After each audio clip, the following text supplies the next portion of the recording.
Hey guys, welcome to PM Pathshala. Guys, आज हम लेकर आए हैं विजन आईएएस की मंथली करंट अफेयर मैगजीन जुलाई 2025, जिसमें हम अपना इकॉनमी का पार्ट आज करेंगे। जो भी बच्चे चैनल पे नए हैं, please do like share and subscribe to PM Pathshala. Playlist पूरी तैयार है, आप आराम से 2-2.5 साल के करंट अफेयर सुन सकते हैं, देख सकते हैं। जो भी एग्जाम में एस्पायरिंग स्टूडेंट्स हैं वो ज़रूर देखें। करंट अफेयर्स में उनकी काफ़ी कमांड हो जाएगी अगर वो हमें डेली रूटीन्स में फॉलो करना शुरू कर दें। तो हमारे पॉलिटी एंड गवर्नेंस हमने कर लिया जुलाई का, और इंटरनेशनल रिलेशंस कर लिया। आज हम करते हैं अपना इकोनॉमी का सेक्शन। देखो, आज का जो पहला है वो हमारी है, क्या है, गवर्नमेंट स्कीम है। एक कौन सी वाली गवर्नमेंट स्कीम है? प्राइम मिनिस्टर धन धान्य कृषि योजना के बारे में है। ठीक है, यूनियन बजट जब अभी 25-26 का गाइस अनाउंस हुआ था तो उस स्कीम को 6 साल के लिए अप्रूव किया गया। अब मज़े की बात यह है कि प्रधानमंत्री या प्राइम मिनिस्टर धन धान्य कृषि योजना क्या है? कृषि से समझ में आ रहा है कि भाई फार्मर्स के बारे में ज़रूर होगा। अब ये कहाँ से आई, किससे इंस्पायर है, इसमें क्या होगा, समझते हैं पूरी स्कीम को डिटेल में। तो ध्यान रखो, ये नीति आयोग के एस्पिरेशनल डिस्ट्रिक्ट प्रोग्राम से इंस्पायर होकर स्कीम को एक्सक्लूसिवली बनाया गया है एग्रीकल्चर और एलीट सेक्टर्स के लिए। इसका सारा फोकस है 100 लो परफॉर्मिंग, जितने भी हमारे लो परफॉर्मिंग डिस्ट्रिक्ट है ना, जिनके पास बहुत अच्छी खेती नहीं होती है, जिनको पानी की दिक्कत है, जिनके पास रिसोर्सेज नहीं है, टूल्स नहीं है, या लिमिटेड एक्सेस है रिसोर्सेज का, तो उनके लिए ये बेसिकली उन 100 लो परफॉर्मिंग डिस्ट्रिक्ट को बहुत ज़्यादा टारगेट किया जा रहा है। अब ये स्कीम का ऑब्जेक्टिव क्या है, ये चाहती क्या है? तो चाहती ये है ये स्कीम कि हमारी एग्रीकल्चर प्रोडक्टिविटी क्या हो, इन्हांस होना शुरू हो जाए। फिर हमारा क्रॉप डाइवर्सिफिकेशन इनकरेज हो ताकि सस्टेनेबल एग्रीकल्चर प्रैक्टिस कर पाए हम। फोर्स्ड हार्वेस्ट, जो हमारा स्टोरेज कैपेसिटी है पंचायत लेवल, स्टेज लेवल पर, ब्लॉक लेवल्स पर, उनको ध्यान में रखा जाए, ब्लॉक लेवल्स को ठीक किया जाए, इरिगेशन इंफ्रास्ट्रक्चर को ठीक किया जाए। मतलब देखो, जो जो कमियां हैं उसको ही सुधार करके ये धन धान्य करने की कोशिश की जा रही है। यहाँ पर एग्रीकल्चर क्रेडिट देना हो, कोई शॉर्ट टर्म लोन देना हो फार्मर्स को, कोई लॉन्ग टर्म क्रेडिट देना हो फार्मर्स को, उसके लिए ये कोशिश यहाँ पर की जा रही है। मतलब एग्रीकल्चर को और या उससे जुड़ी एलीट सेक्टर्स को सुधारने के लिए, उनको धन धान्य से संपन्न करने के लिए, उनकी प्रॉस्पेरिटी बढ़ाने के लिए ये स्कीम को बेसिकली लाया गया है। अब इसमें कितने पैसे लगाए गए हैं, स्कीम को कौन इम्प्लीमेंट करेगा, कैसे काम करेगा, ये प्रोग्रेस कैसे इसकी चेक होगी, हम सारा कुछ चेक करते हैं। देखो, जो इसमें बजटरी एलोकेशन किया गया है ना, बजटरी जो गाइस इसमें एलोकेशन किया हुआ है वो 24,000 करोड़ का हर साल यहाँ पर for a period of 6 years लगाया जाएगा। इम्प्लीमेंटेशन करने के लिए हमारी जो मिनिस्ट्री ऑफ एग्रीकल्चर है, फार्मर वेलफेयर है, वो करेगी। इसको 3 टीयर स्ट्रक्चर्स में मॉनिटर किया जाएगा, नेशनल लेवल पे, स्टेट लेवल पर, डिस्ट्रिक्ट लेवल पर। ठीक है, धान्य समितिज़ होंगी डिस्ट्रिक्ट एग्रीकल्चर एंड ऑल की, वो चेक करेंगी। स्टेक होल्डर्स होंगे इसमें, नीति आयोग इसको रिव्यू करेगा, डिस्ट्रिक्ट पे जा के प्लान्स को रिव्यू करेगा हर डिस्ट्रिक्ट को रेगुलर बेसिस पे। दूसरा, सैचुरेशन बेस्ड कन्वर्जेंस भी यहाँ पर है कि कंसोलिडेट किया गया। इसमें 36 जो हमारी पुरानी एग्रीकल्चर स्कीम चल रही थी ना, उनको अक्रॉस 11 मिनिस्ट्री से निकाल कर इसको इसके अंदर ही डाला गया है।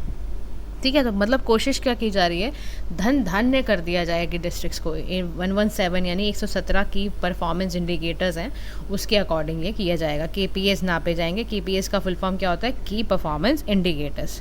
अब इसका डिजिटल डैशबोर्ड होगा, फार्मर की ऐप होगी, हर डिस्ट्रिक्ट की रैंक आएगी। नीति आयोग फाइनलाइज इस पे 100 डिस्ट्रिक्ट को कर चुका है, करेगा।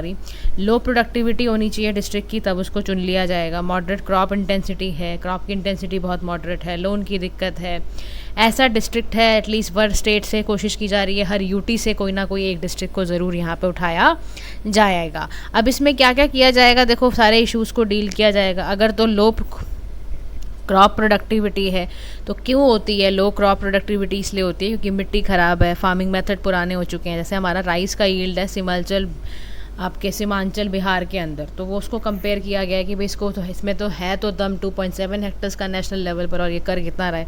तो यहाँ पर इसका किया जाएगा, हाई व्हील सीड्स दिए जाएंगे, बायो फर्टिलाइज़र, मैकेनाइज टूल दिए जाएंगे ताकि इसकी प्रोडक्टिविटी ठीक हो।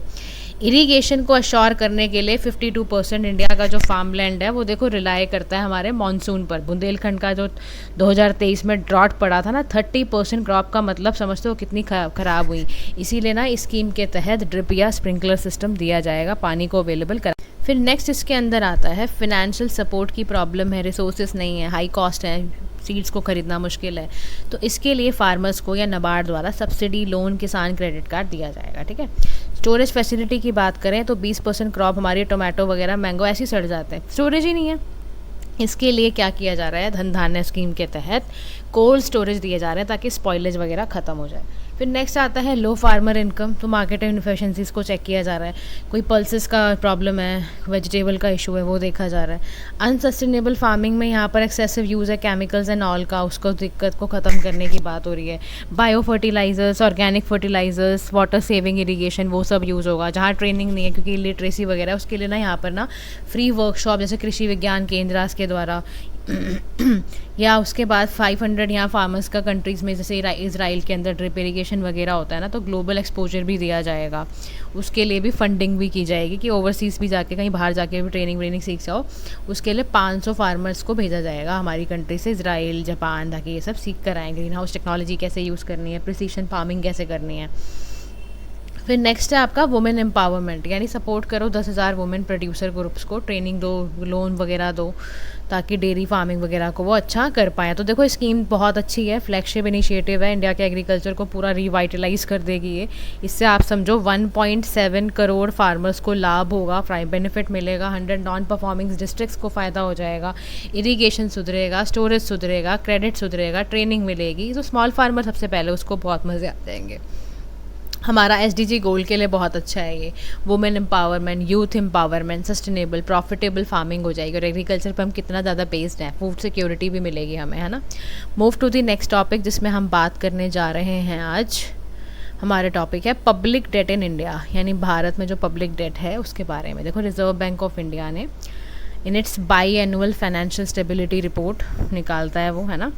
बाई एनुअल का मतलब होता है कि साल में 2 बार निकालता है। Found rising public debt in Indian economy, देखा उसने क्या देखा कि भारत की जो इकोनॉमी है, जो अर्थव्यवस्था है, उसमें पब्लिक डेट बढ़ गया है। क्यों बढ़ा है, कैसे बढ़ा है, इस रिपोर्ट में क्या है समझते हैं।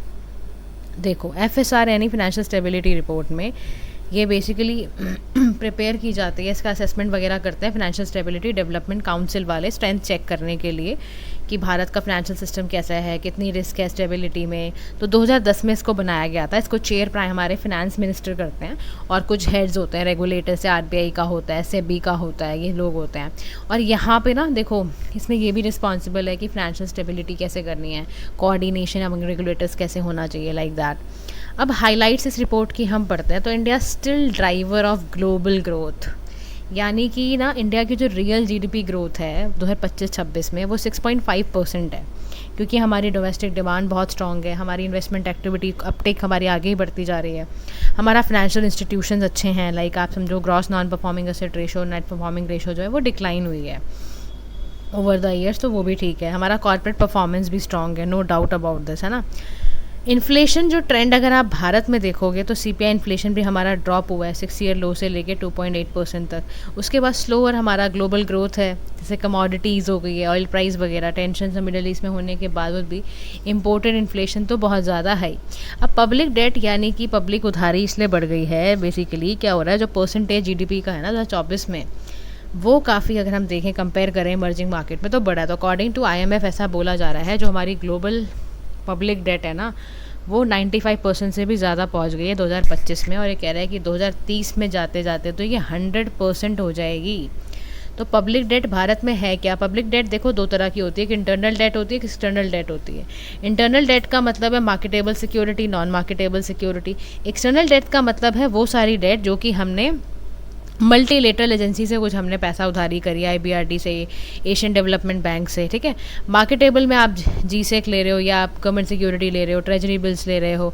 नॉन मार्केट में आप इंटरमीडिएट या स्मॉल सेविंग कर रहे हो। तो पब्लिक डेट का मतलब है नेशनल डेट, यानी वो अमाउंट बोरोइंग का जो गवर्नमेंट से लिया जा रहा है या अदर पब्लिक सेक्टर बॉडीज से आपने एक्यूमुलेट करा है ना, to private sector and foreign market. तो इसमें डेट ऑफ गवर्नमेंट सारी सेंट्रल गवर्नमेंट का, स्टेट गवर्नमेंट का सब होता है। तो पब्लिक डेट दोनों ही हैं, तो इंडिया के अंदर ले सकते हैं कि फॉरेन रिसोर्सेज के थ्रू भी हम बोरो करते हैं।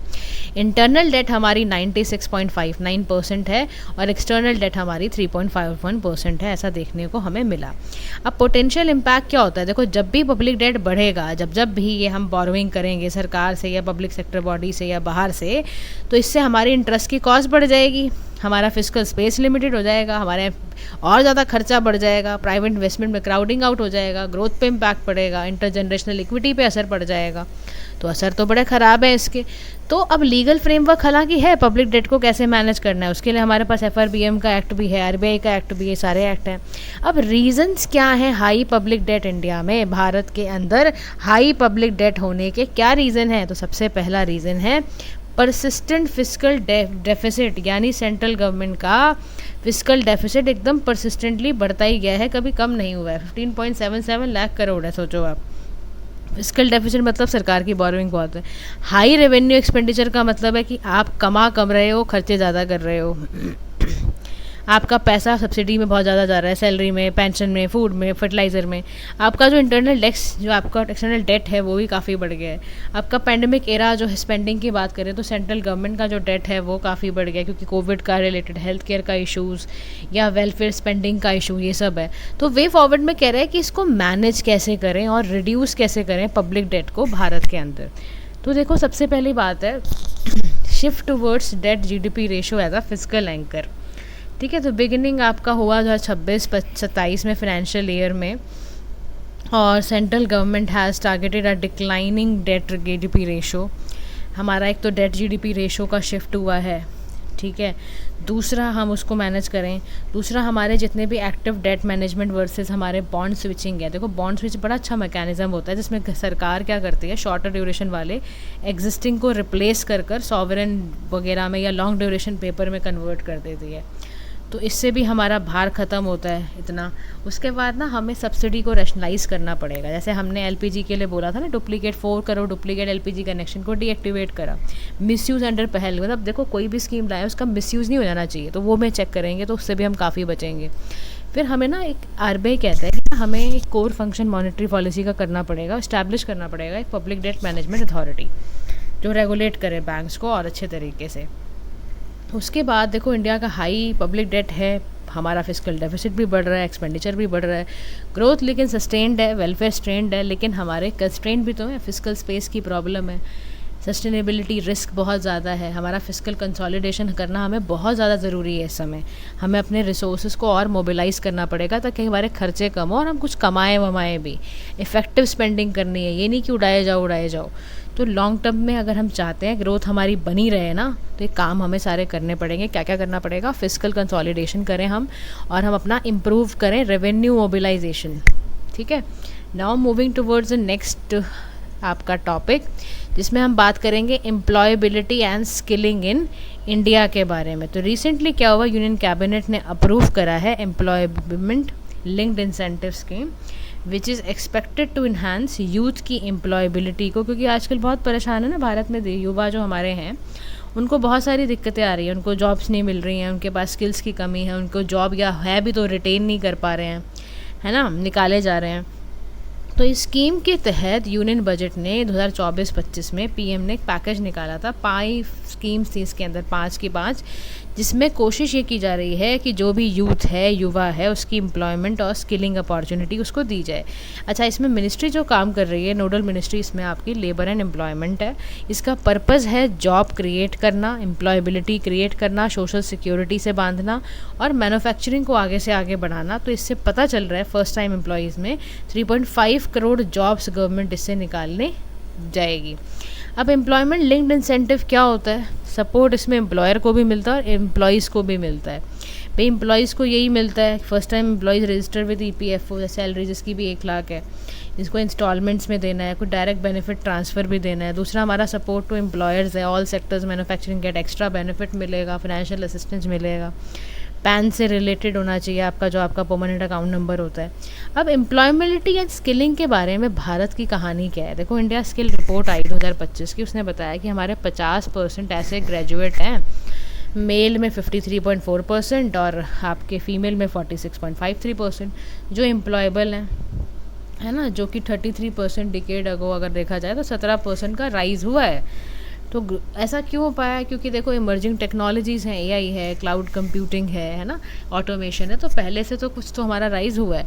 लेकिन क्या क्या बेसिकली देखो चैलेंजेस क्या हैं एग्जिस्टिंग हमारे इंडिया के एम्प्लॉयबिलिटी में। देखो भारत ऐसा मान के चल रहा है कि 10 मिलियन वर्कर्स को ऐड करेगा वो नेक्स्ट डिकेड्स में।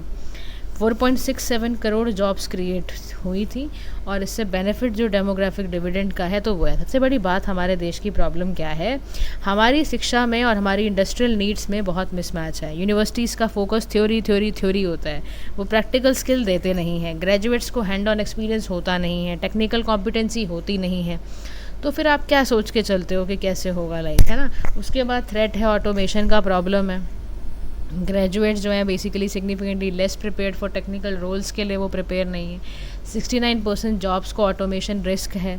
लिमिटेड एम्फेसाइज रहता है सॉफ्ट स्किल्स डेवलपमेंट को लेके, और communication, team work, critical thinking under value की जा रही है।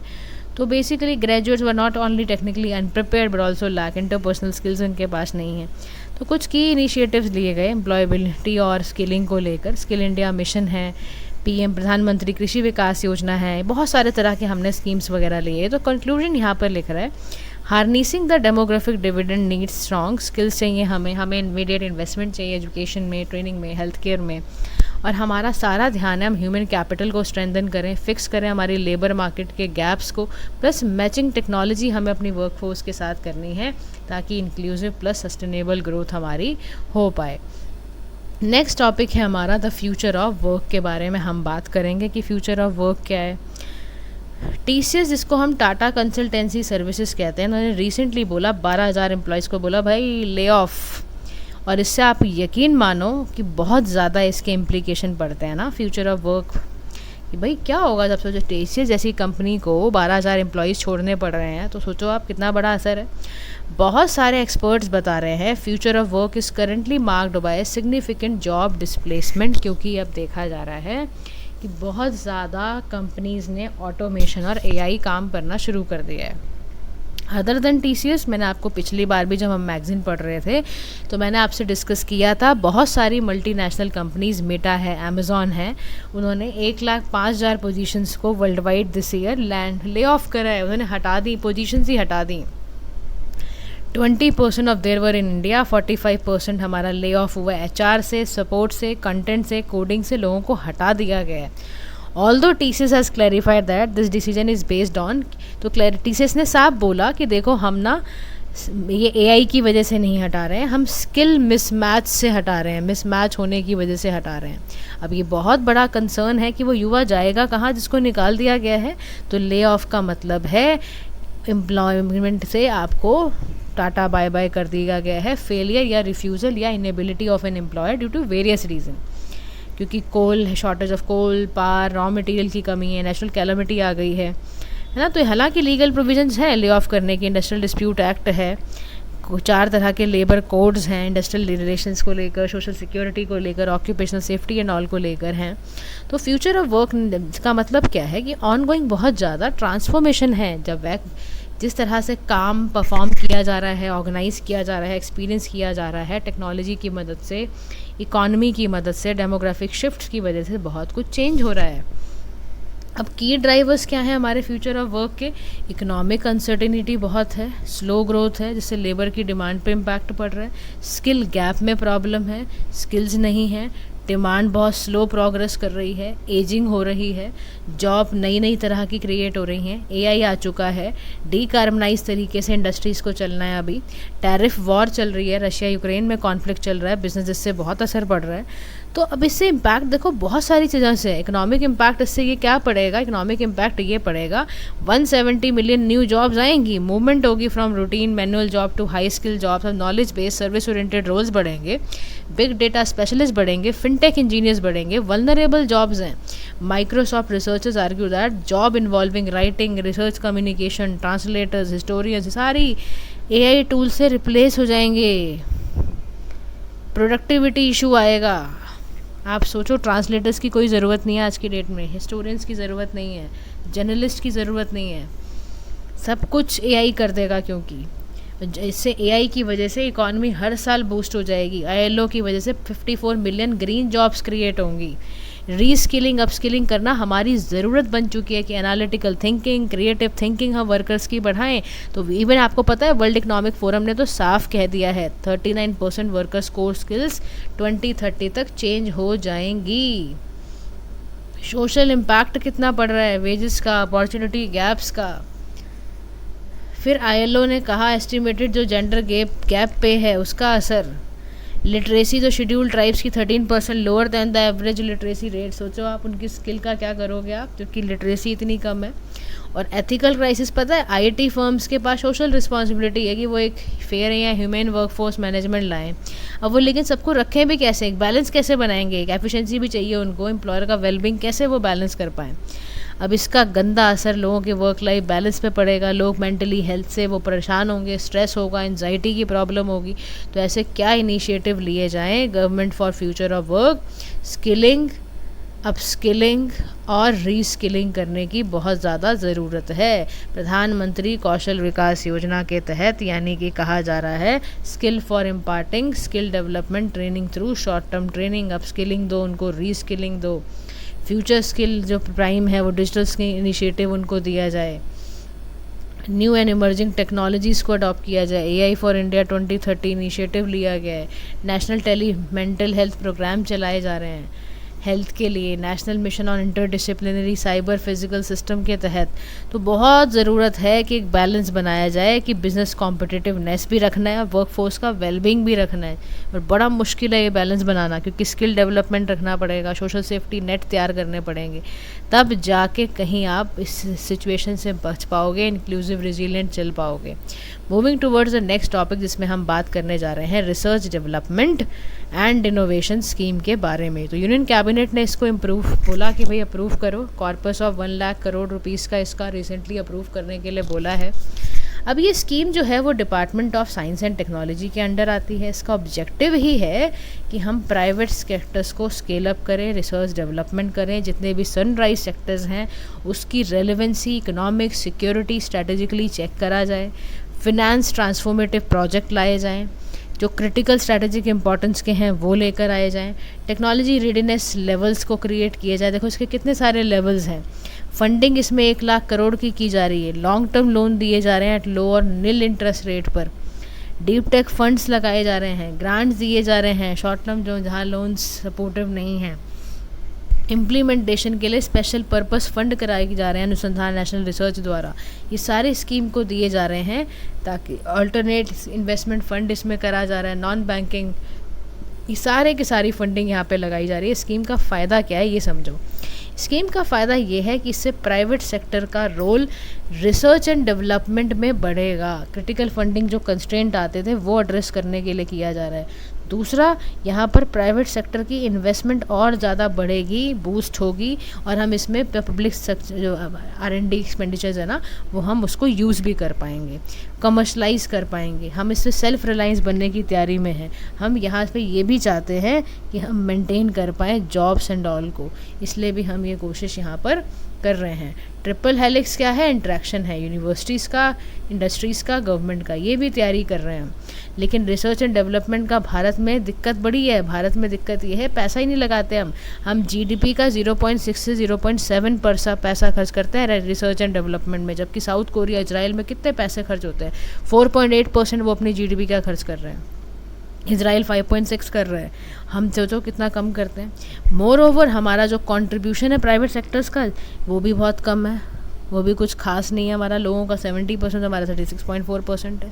फंडिंग नहीं है, हमारी लिमिटेड कोलैबोरेशन, ये कोलैबोरेट करके नहीं चलता है यूनिवर्सिटी, इंडस्ट्री, गवर्नमेंट पॉलिसी द्वारा। फंड्स का यूटिलाइजेशन है ही नहीं, जितना है भी वो भी नहीं यूज़ करते हम। इंडिया हालांकि 40,000 PhD इंडलीज को रोज़ प्रोड्यूस कर रहा है, लेकिन इश्यूज़ हैं, ब्यूरोक्रेसी, इंसेंटिव की कमी, ये सारी दिक्कतें हैं।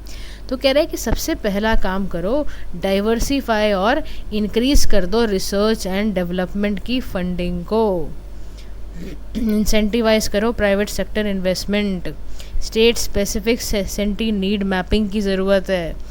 स्ट्रेंथन नेशनल इंस्टीट्यूशनल स्ट्रक्चर्स की ज़रूरत है। एक हमें इंडस्ट्री एकेडमिक कोलैबोरेशन के साथ चलना पड़ेगा। रिसोर्स को यूटिलाइज़ करना है, हमें रिकॉग्नाइज रिटेन करना है हमें अपना साइंटिफिक टैलेंट। फास्ट ट्रैक हमें फंडिंग देनी होगी वुमेन साइंटिस्ट को, क्यूरी, किरण जो हमारी रही हैं उनके साथ। क्योंकि देखो अगर हम गवर्नमेंट इनिशिएटिव ने ऐसा नहीं, गवर्नमेंट ने लिया नहीं है रिसर्च एंड डेवलपमेंट को, चाहे अनुसंधान नेशनल रिसर्च फाउंडेशन हो, नेशनल एआई मिशन हो, अटल इनोवेशन मिशन हो, क्वांटम कंप्यूटिंग के मिशन हो, इनमें हमने बहुत ज़्यादा हमारी कोशिश है कि हम रिसर्च एंड डेवलपमेंट ज़रूर करें। Moving towards the next topic जिसमें हम बात करेंगे फाइनेंशियल इंक्लूजन इन इंडिया। देखो आरबीआई ने निकालता है, सबसे पहली बात फाइनेंशियल आपका इंक्लूजन इंडेक्स निकालता है, हैज़ राइजन कितना 67 हुआ है 2025 में, ठीक है ना, बाय 24.3% सिंस आपका क्या लिखा है ये 2021।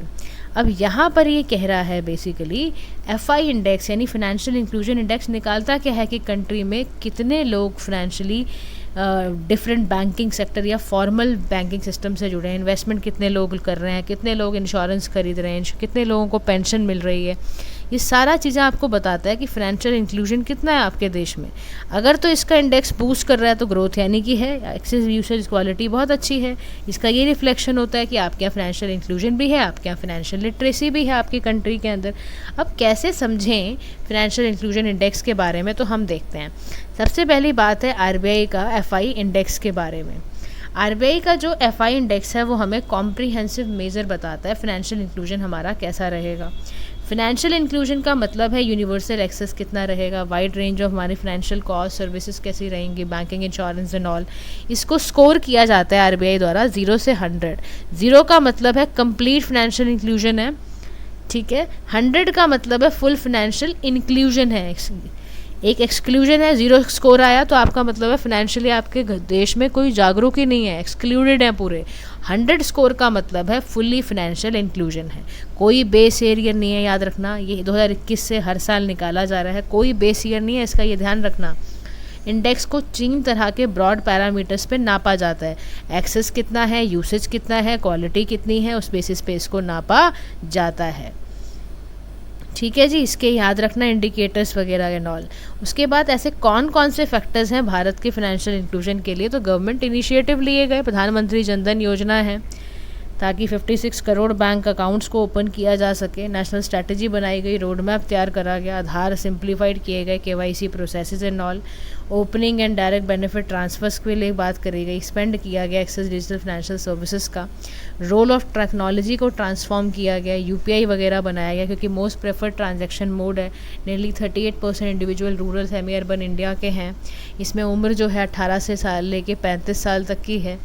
जैम ट्रिनिटी की बात की जा रही है, necessary digital public goods infrastructure को बात की जा रही है, मोबाइल पेनिट्रेशन की बात की जा रही है, एआई को और ज़्यादा रेवोल्यूशनाइज करा गया है, चैट बोर्ड्स फ्रॉड डिटेक्शन किया गया है। अब इन्हीं फाइनेंशियल इंस्टीट्यूशंस का रोल क्या है, देखो इंडिया होल्ड बड़ी अच्छी पोजीशन करता है, सेकंड लार्जेस्ट ग्लोबल आउटरीच है after China. 13.4 million SHG groups हैं जिसमें 84.25% वुमेन है, 160 मिलियन इम्पैक्ट पड़ रहा है। बैंक सखीज़ वगैरह को तैयार करा गया है, प्रायोरिटी सेक्टर लैंडिंग किए, critical sectors like agriculture, MSME. Financial inclusion बहुत सच होता है, आपका समझो उसी से पता चल रहा होता है कि आपकी इकॉनमी कैसे चल रही है, आपके देश में गाँव का कितना डेवलपमेंट है, कितने आपके एंटरप्रेन्योर है, आपके एसडीजी गोल्स, आपकी रिजिलियंस, आपका इंफ्रास्ट्रक्चर, सब फाइनेंशियल इंक्लूजन। पैसे पे तो डिपेंड करता है सब कुछ, लेकिन हमारे देश में चैलेंजेस भी हैं फाइनेंशियल इंक्लूजन को लेकर, क्योंकि स्कोर तो हमारा 67 ही आया है, 100 के पास एकदम से भी नहीं है अभी हम। तो अकाउंट की इनएक्टिविटी 35% जो हमारे अकाउंट है ना भारत में इनएक्टिव रहते हैं क्योंकि लोगों को बैंक पे ट्रस्ट नहीं है, फिजिकल डिस्टेंस होता है, कई बार बैंक बहुत दूर है, शहर में रहते हैं या गांव में रहते हैं, बैंक शहर में नहीं जा पा रहे, फंड नहीं है, डिस्कम्फर्ट रहता है। जेंडर डिस्पैरिटी बहुत है, 45% लोगों को डिजिटल पेमेंट करनी आती है, 32% वुमेन को आती है, बाकी लोग कहाँ गए भाई। फिर रूरल जोग्राफिकल बैरियर्स हैं, banking service, basic banking service नहीं मिलती बहुत सारे इलाकों में, रूरल स्मार्टफोन पेनिट्रेशन नहीं है, कहाँ से मोबाइल बैंकिंग चलाएंगे वो। Financial literacy are among women men में, ठीक है ना, financial literacy levels among women are lower than men, men को ज़्यादा फाइनेंशियल लिटरेसी रहती है, वुमेन को कुछ पता ही नहीं चलता। बैरियर्स बहुत है, technological and all. Smartphone ownership की प्रॉब्लम है 82% रूरल एरियाज़ में, 91% अर्बन एरियाज़ में। लिमिटेड एक्सेस है क्रेडिट का, नॉलेज की दिक्कत है, ट्रांजैक्शन कॉस्ट बहुत हाई है। तो to achieve universal and meaningful financial inclusion, India को मल्टी प्रॉन्ग्ड कोलैबोरेटिव अप्रोच चाहिए, यानी कि focus on under bank and unbank segment. यानी इमीडिएट गोल आपका क्या होना चाहिए, अंडर बैंक से क्या कर दिया जाए, फाइनेंशियल प्रोडक्ट और दिए जाएँ, बैंक अकाउंट खोलो, कॉस्ट कम करो, एआई एडवांस ऑटोमेशन का इस्तेमाल करो ताकि रूरल एरिया, रिमोट एरिया तक पहुंच पाओ, रोबोट का इस्तेमाल कर लो, कि ओपन सिस्टम प्रमोट करो आप, कंज्यूमर प्रोटेक्शन बहुत ज़रूरी है, साइबर लॉज और तगड़े करो, तब तो वरना तो बंदे को लेगा बैंक में, मतलब है साइबर अपराध ना हो जाए। पीपीपी चलाओ, प्राइवेट पब्लिक प्राइवेट पार्टनरशिप कर दो, एक्सेसिबल बनाओ कि वो क्रेडिट वुमेन वगैरह को भी मिल जाए। तो बाय परसिस्टेंटली अगर हमने चैलेंजेस को डील कर लिया ना, तो फिर तो हम सक्सेसफुली इसको हम खेल जाएंगे और इंडिया डेफिनेटली एक मीनिंगफुल फाइनेंशियल एंगेजमेंट कर पाएगा और हम ग्लोबल लीडर बनेंगे फिर एक दिन। और इकोनॉमिक अपॉर्चुनिटी हम सभी सिटीजन्स को अगर देना चाहते हैं तो हम ये काम ज़रूर करें। Moving towards the next topic, जिसमें हम बात करेंगे डिजिटल इंडिया मिशन के बारे में। तो भारत को भाई साहब एक डिकेड हो गया, 10th ईयर है हमारा डिजिटल इंडिया मिशन का, और इसकी तो वाकई गवर्नमेंट की हमें बहुत तारीफ़ करनी चाहिए कि डिजिटल इंडिया मिशन में बहुत काम हुआ है। Ministry of electronics and information technology ने बहुत काम किया है, इंडिया ने बहुत ट्रांसफॉर्म किया है, डिजिटली एम्पावर्ड सोसाइटी है हमारी, नॉलेज इकॉनमी है, बहुत सारे हमने गवर्नेंस के इनिशिएटिव्स लिए हैं, ट्रिपल P मॉडल आज बहुत प्रेफर किए जा रहे हैं। आप सोचो ना, डिजिटल एक्सेस देना, डिजिटल एम्पावरमेंट देना, गवर्नमेंट सर्विसेज को कस्टमर के पास, सिटीजन्स के पास इलेक्ट्रॉनिकली लेके जाना।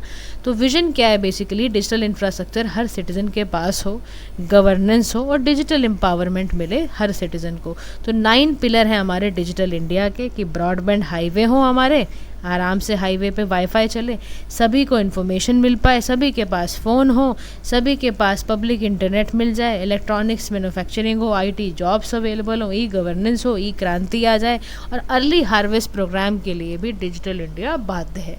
तो 9 के 9 पिलर्स आपको ज़रूर बनाने हैं। तो moving towards the next topic, जिसमें हम बात करेंगे की achievement of digital India mission. की अचीवमेंट की बात करें डिजिटल इंडिया मिशन में, तो देखो जी, डिजिटल इकोनॉमी है, India now ranks 3rd globally. India की रैंक कितनी है, 3rd globally in terms of digital economy के साइज़ के अकॉर्डिंग देखें। और ऐसा माना जा रहा है कि 20% हो जाएगी जीडीपी इसकी बाय 2030। पेनिट्रेशन यानी इंटरनेट कनेक्शंस ग्रू हो रहे हैं, डिजिटल जो डेटा कॉस्ट है वो ड्रॉप हो गई है, फिनेंशियल इंक्लूजन बहुत ज़्यादा है, भाषणी जैसे प्लेटफॉर्म्स का इस्तेमाल किया जा रहा है, IRCTC ticketing, NPCI payment system, police documentation, ये सब भी हो रहा है डिजिटल इंडिया मिशन से ही। लेकिन चैलेंजेस हमारे देश में डिजिटल इंडिया को लेकर यही है कि हमारे यहाँ ऐसे सिर्फ 38 हाउस होल्ड ही हैं, या 38% ही ऐसे घर हैं जिनमें डिजिटली लिटरेट हैं, वरना बहुत डिजिटली लिटरेसी का गैप है, 31% rural area compare to 67% urban area में। इंटरनेट ही नहीं है, सोचो आप, पुअर कनेक्टिविटी है, कॉल ड्रॉप हो जाती है, वीक सिग्नल्स हैं, साइबर सिक्योरिटी का रिस्क भारत में बहुत ज़्यादा है, डेटा ब्रीच बहुत हो रहे हैं। उसके बाद ऐसे आपके प्रोजेक्ट है ना, ये ई संजीवनी एंड ऑल, ये सारे जितने भी हैं, इनमें कोविड वैक्सीनेशन एक्सक्लूड करा गया है, विदाउट स्मार्टफोन या डिजिटल स्किल्स के आप कर ही नहीं सकते यूज़। तो वे अहेड में कह रहे हैं कि कैसे हम fully potential digital India mission को कर पाएँ। तो उसके लिए है यूनिवर्सल ब्रॉडबैंड एंड कनेक्टिविटी, यानी जो भारत नेट का फेज़ 2 है उसको फास्ट ट्रैक करने को बोल रहा है कि प्राइवेट सेक्टर्स ये सारे मॉडल्स आएँ और रेडियो प्लस सैटेलाइट टेक्नोलॉजी का इस्तेमाल करें ग्राम पंचायत की सारी गैप्स को ख़त्म करने के लिए। क्वालिटी ऑफ सर्विस को बढ़ाने की ज़रूरत है। एक्सपेंड करें हम नेशनली गवर्नेंस के प्लान्स को, और अपनी साइबर सिक्योरिटी के लिए रिसर्च करना पड़ जाए, डेवलप करना पड़ जाए, लेकिन डेटा सिक्योरिटी को हमें तुरंत ही इस प्रॉब्लम को दूर करना होगा। और साथ ही साथ डिजिटल लिटरेसी स्किल, यानी कि हमें स्कूल प्लस कॉलेज वाला कैरिकुलम हमें इंटीग्रेट करके हमें अपना बच्चों को ऐसे ट्रेंड करना है, कम्युनिटीज़ को ऐसे ट्रेंड करना है, साइबर सिक्योरिटी की अवेयरनेस भी उनको देनी है हमें, ताकि हमारे देश में सबसे पहले क्या है, डिजिटल लिटरेसी का आना भी बहुत ज़्यादा ज़रूरी है।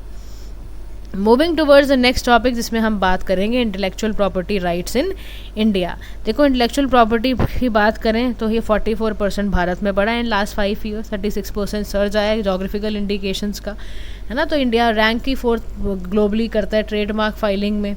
इंडिया 9th है, 2020 में था। उसके बाद काफ़ी इनकी position highest number of patent है हमारी, अगर आप देखो फाइनेंशियल ईयर 24 का। अब रीज़न क्या है हमारे देश में इंटेलेक्चुअल प्रॉपर्टी राइट्स का इतना बूम क्यों आया है? क्योंकि लीगल प्रोसीजर्स हमारे, आईपी लॉज हमारे सिंप्लीफाइड हुए हैं, ई सबमिशन करना आसान हुआ है, ठीक है। दूसरा क्या बात है, हमारे जो आईपी ऑफिसेज है ना वो मॉडर्नाइज हो गए हैं, वो ई फाइलिंग सिस्टम करते हैं। 95% जो एप्लीकेशन है वो ऑनलाइन भरी जा रही हैं।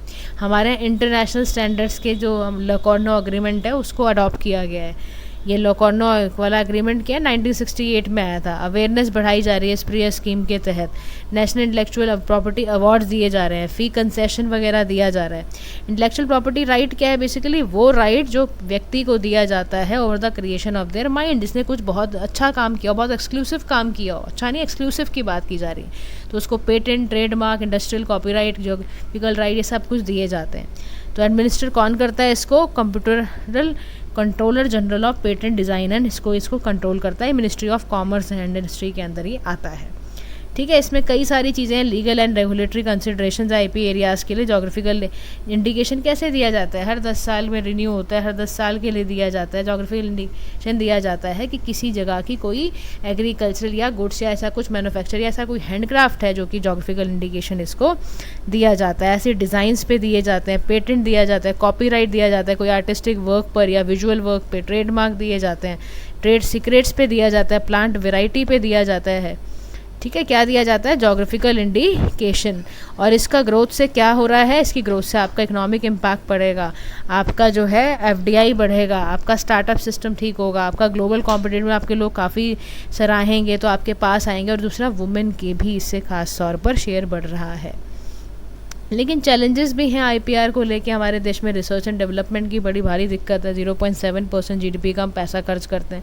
चाइना 2.1% करता है, ब्राज़ील 1.3% करता है। पेटेंट डिस्प्यूट एवरग्रीनिंग की प्रॉब्लम है। फार्मास्यूटिकल सेक्टर्स को पेटेंट एवरग्रीनिंग की प्रॉब्लम है। बहुत सारी कंपनीज माइनर मॉडिफिकेशन करके ड्रग्स को ले आती हैं, अब उसका क्या करोगे आप बताओ। कंपल्सरी लाइसेंसिंग की प्रॉब्लम है। हमारा जो आईपी है बहुत अभी नेसेंट स्टेज पर है, अवेयरनेस की दिक्कत है, लोगों को ट्रेडिशनल टेंजिबल एसेट्स के बारे में पता ही नहीं है। एम्बिग्यूटी है पेटेंट पेंडिंग को लेकर, डिले बहुत होता है हमारे यहाँ, बैकलॉग्स बहुत हैं, लॉज इतने अभी पावरफुल नहीं हैं। तो वे अहेड में कह रहा है कि ना हमें ना हॉलिस्टिक रिव्यू करना पड़ेगा नेशनल आईपीआर पॉलिसी का, ताकि हम नए और इमर्जिंग ट्रेंड्स, इनोवेशन ये सब निकाल पाएँ। हमारा ध्यान हो कि हम ज़्यादा से ज़्यादा गवर्नमेंट पार्टिसिपेशन को स्ट्रेंथन करें, अपना कोऑर्डिनेशन में इम्प्रूव करें, लॉ इन्फोर्समेंट का प्लस कस्टम्स एंड ऑल का। हम आईपी फंड क्रिएट करें डेडिकेटली रिमोट या ट्रेडिशनल नॉलेज रिच रीजन्स पे, जैसे ट्राइबल बेल्ट है, हिली है, नॉर्थ ईस्टर्न स्टेट्स हैं।